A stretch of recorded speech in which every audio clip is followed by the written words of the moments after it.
Welcome to our deep dive. And today we're taking a look at iodine. We'll be going through some of the articles and websites you sent in, getting to the bottom of this iodine stuff. Yeah, there's certainly been a lot of buzz around it lately. I'm especially curious about the New World with Iodine tagline on your website. It hints at iodine being some kind of I don't know, game changer for health. That's a great way to put it, actually. It seems like iodine is often overlooked, but it's a key piece that a lot of people are missing in their health journey. But before we get ahead of ourselves, could you give us a quick refresher on why iodine is considered essential in the first place? Absolutely. So, iodine is a vital nutrient needed by pretty much every cell in the body. Hmm. Most people connect it with the thyroid, Right. but it actually does a whole lot more than that. It's involved in metabolism, helps produce stomach acid, and even plays a role in detoxification. So it's not just about keeping your thyroid happy. Nope, not at all. In fact, the research you've been looking into suggests that iodine could even help eliminate heavy metals and other harmful substances. Some sources even point to potential antiviral, antibacterial, and antifungal properties. Wow, that's pretty amazing. It sounds like iodine is way more of a multitasker than most people realize. And this might explain why there seems to be a growing iodine community online. I've seen so many people sharing stories about how iodine has helped them. Definitely. There's a lot of anecdotal evidence out there, and experts like Dr. Brownstein have been highlighting iodine's role in cellular detoxification for a while now. However, one of the sources you shared, written by Micah, offers a slightly different take on these improvements people are reporting. Oh, interesting. What's Micah's perspective? Well, he suggests that just because someone experiences an improvement after taking iodine, it doesn't necessarily mean they've achieved deep, true healing. He argues that sometimes iodine can just move toxins around, specifically into fat cells. He calls these fat-soluble forms of iodine idiolipids. So instead of getting rid of toxins, they're just being stored elsewhere. That's his concern. He worries people might misinterpret this temporary relocation of toxins as actual healing. I see. So what does Micah propose instead? He's a big advocate for something he calls nutritional balancing. He believes that true health requires a broader approach, taking into account the synergy between different nutrients. Iodine is important, he says, but it's only one piece of a much larger puzzle. It sounds like he's saying that while iodine can help clean up the cells, there are other nutrients needed to fully restore and rebuild them. Exactly. And that's where his perspective ties in with your website's New World with Iodine idea. To truly unlock that new level of health, we need to look beyond just iodine and understand its role within a holistic approach. So iodine is like a facilitator, helping other nutrients do their jobs more effectively. You got it. It can unlock a lot of potential, but without addressing the other supporting players, we might not see the transformative results that some people are hoping for. That makes a lot of sense. It's not about a quick fix. It's about recognizing that our bodies are complex systems and addressing health from a more holistic perspective. Exactly. And I think that's what resonates with a lot of people who are drawn to iodine. They're looking for a more complete understanding of how their bodies work and how to optimize their health. So while iodine can be incredibly powerful, it seems like we need to ensure it's working in harmony with other essential nutrients to really experience its full benefits. Absolutely. It's not about isolating iodine, but integrating it into a balanced approach that supports cellular health from the ground up. All right, so let's talk about those other essential nutrients that can make a big difference when it comes to iodine. What are some of the key players that Micah and these other resources emphasize? Well, a few stand out for sure. Magnesium, vitamin C, unrefined salt, and selenium. They all have their own unique benefits and work together with iodine to maximize its effectiveness and minimize any potential downsides. Interesting. I'm really curious to hear more about how these nutrients support iodine and why they're so important in this context. Let's start with magnesium.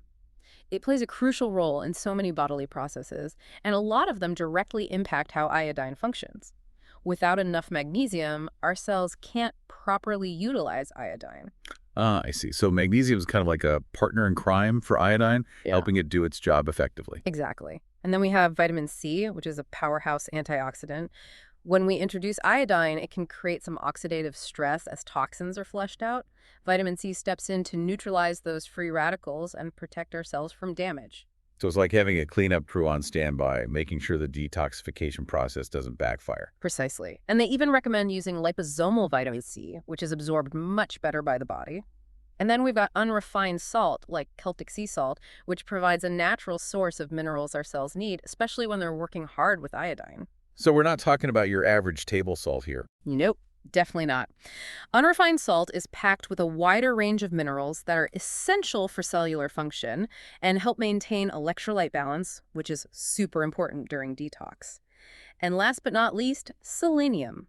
It plays a vital role in how the body uses iodine, particularly in the production of thyroid hormones. So selenium helps ensure that iodine is being used safely and effectively in the thyroid, right? Exactly. It's like a quality control check, making sure everything runs smoothly.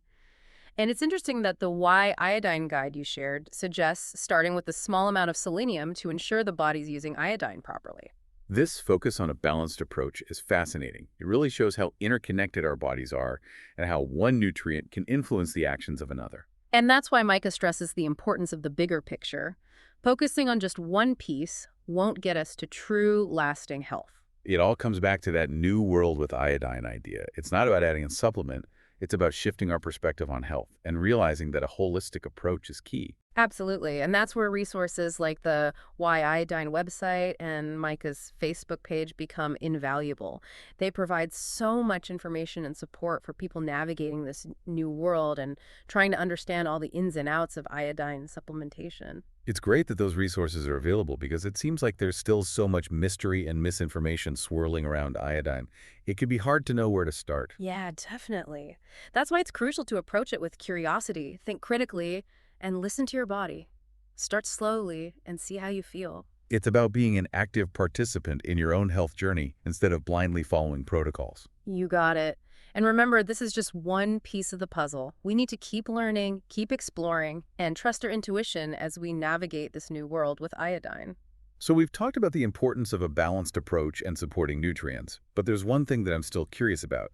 If iodine is so essential and potentially beneficial, why isn't it more widely recognized? It feels like there's a lot of mystery and maybe even some misinformation around it. It's a really good question. And to be honest, it's something that both Micah and the Why Iodine website touch on. There are a few possible explanations, and they all kind of make you think about how information gets shared and controlled. Yeah, that's a really interesting point. What are some of the theories they put forward? Well, one idea is that iodine might have gotten a bad reputation somewhere along the line. Maybe there were studies that didn't quite get it right, or perhaps it was linked to certain health problems that people didn't fully understand at the time. But whatever the reason, sometimes negative information just sticks around even if it's been disproven later on. It's like a rumor that just won't die. Exactly. And then there's the profit factor.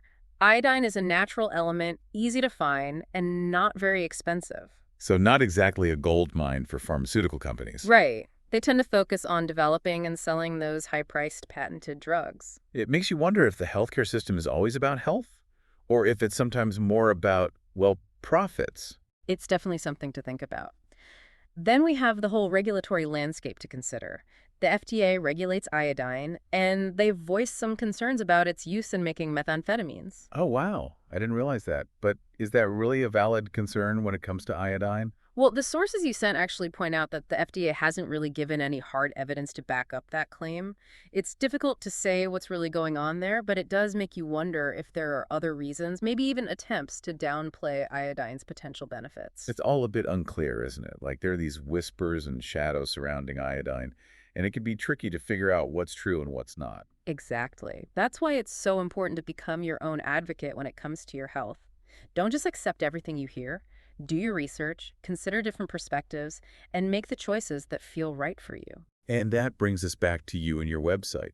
You're embracing this whole new world with iodine idea, but you're also acknowledging that there are gaps in the information out there, that some of the logic is missing when people try to approach health without considering iodine. Yeah, I think Micah's work really exemplifies that. He's challenging the conventional wisdom and encouraging people to really think about their health in a new way. He's not just providing answers, but actually empowering people to find their own. And that's what I find so inspiring about this whole deep dive. It's about taking charge of our health, understanding our bodies, and becoming active participants in our own well-being. It's about asking questions, seeking knowledge, and finding those missing puzzle pieces that can truly change our lives. That's a great way to put it. Sometimes the most impactful things are the ones we overlook. Exactly. And this just shows how important it is to stay curious, open-minded, and ready to challenge the norm when it comes to our health. So, as our listeners continue their own exploration of iodine, what's one final piece of advice you would offer? What wisdom can they take with them on this journey? I would say trust your instincts and don't hesitate to experiment. Keep learning, keep asking questions, and keep seeking out information that makes sense to you. Absolutely. It's all about becoming your own health advocate and figuring out what truly works best for you. Remember, optimal health is a lifelong journey, not a finish line. There's always something new to discover, and every step you take towards understanding your body and its needs is a step in the right direction. Well said. A huge thank you to you for joining us today and sharing your expertise. This has been a truly fascinating deep dive into the world of iodine. The pleasure was all mine. It's been a great conversation. And to all our listeners, thank you for tuning in. We hope you found this episode insightful and that it sparked a curiosity to keep exploring the incredible potential of iodine. Remember, knowledge is power, and the more we understand about our bodies, the better equipped we are to make informed choices for our health and well-being. Keep diving deep, and until next time, take care.